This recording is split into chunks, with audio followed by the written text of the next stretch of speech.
I learned 100% about it. Kumbaga, si paring Hybe ngayon did not come overnight. This is all accumulative experiences happen during the past 10 to 15 years. Guys, okay lang magkamali. Okay lang magkamali, basta matuto tayo sa pagkakamali.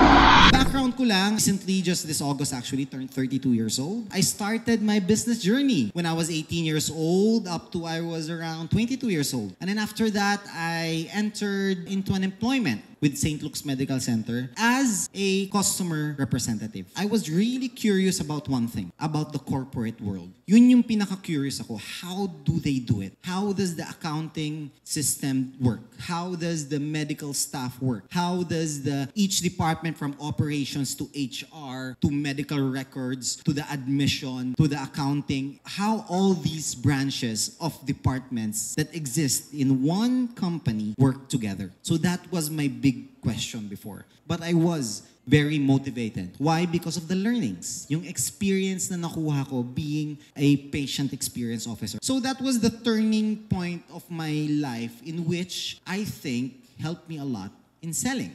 Now, after that, I opened up my own coffee shop. Nanghiram din ako ng konting capital and I opened my coffee shop. If I wanted something to do, I learned 100% about it. So lahat talaga about that particular thing, i-YouTube ko yan, i-Google ko yan, i-chat GPT ko yan, lahat. I wanna know everything about a certain thing that I'm very interested at. Inaral ko siya for years. I know everything about coffee, the grind size, the parameters, the roast level, lahat yan. Even the types of beans, saang bansa makikita yung mga beans na to. I think that was one of my biggest strength is I was very OC and very compulsive na talagang aralin ko lahat ng bagay. Which we opened up a construction company. So what I did there is I focused on my strength, which is sa finance. So after naman noon, pandemic came, sad to say. When pandemic came, I had to close down my coffee shop. I had to close down the construction company. And I focused on e-commerce. I think this was 2019 nag-start, 2020. Nag-boom siya dahil sa pandemic. Ganun din ginawa ko. Inaral ko lahat to the point na I released coaching online courses.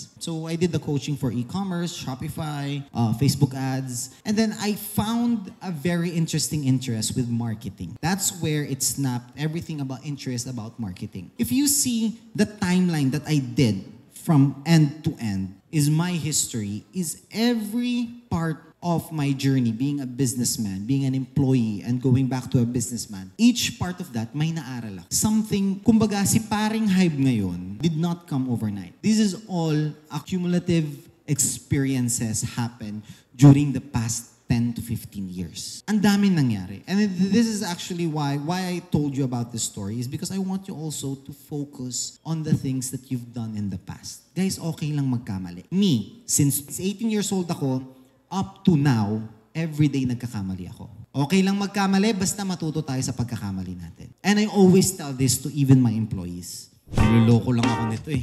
Ang daming alam mo. Alam mo talaga eh. Oh, ganyan kikitain ko. Totoo ba yan? Parang Hybe, ba't mo sinasabi yung magkano mo kinuha at magkano mo binenta? Alam na tuloy nila kung magkano yung tubo natin.